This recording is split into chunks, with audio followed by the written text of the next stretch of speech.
This book is called Dear Mr. Blueberry, and the whole book is written in letters to and from the student and the teacher.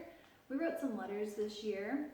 After we learned about mountains and volcanoes, you wrote a letter to the person who wrote the article about the earth never changing, and you told them that you thought it did. So this is a book that's all letters. Dear Mr. Blueberry, I love whales very much, and I think I saw one in my pond today.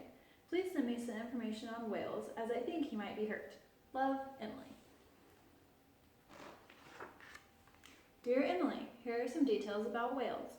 I don't think you'll find it was a whale you saw, because whales don't live in ponds, but in salt water. Yours sincerely, your teacher, Mr. Blueberry. Dear Mr. Blueberry, I am now putting salt into the pond every day before breakfast, and last night I saw my whale smile. I think he is feeling better. Do you think he might be lost? Love, Emily.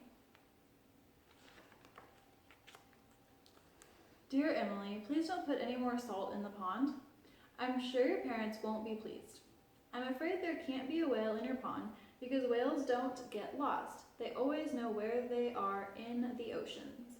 Yours sincerely, Mr. Blueberry.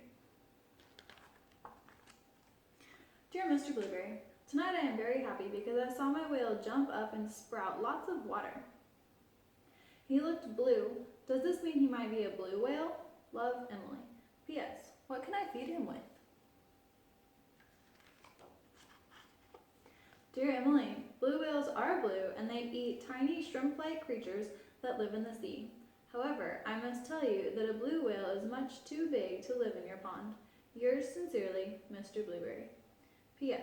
Perhaps it is a blue goldfish?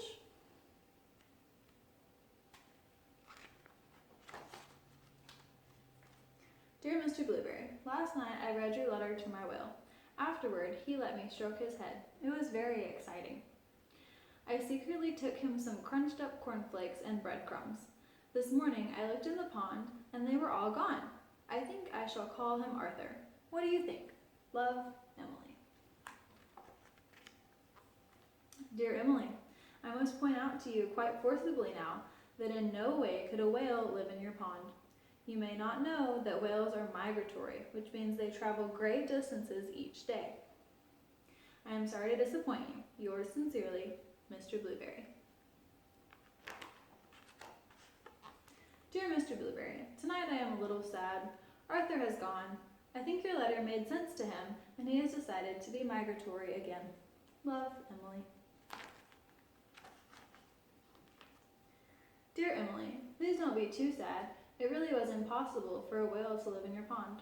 Perhaps when you are older, you would like to sail the ocean studying and protecting whales. Yours sincerely, Mr. Blueberry. Dear Mr. Blueberry, it's been the happiest day. I went to the beach and you'll never guess, but I saw Arthur. I called to him and he smiled. I knew it was Arthur because he let me stroke his head. I gave him some of my sandwich. And then I said goodbye. I shouted that I love him very much, and I hope you don't mind. I said you loved him too. Love, Emily. And Arthur. The end.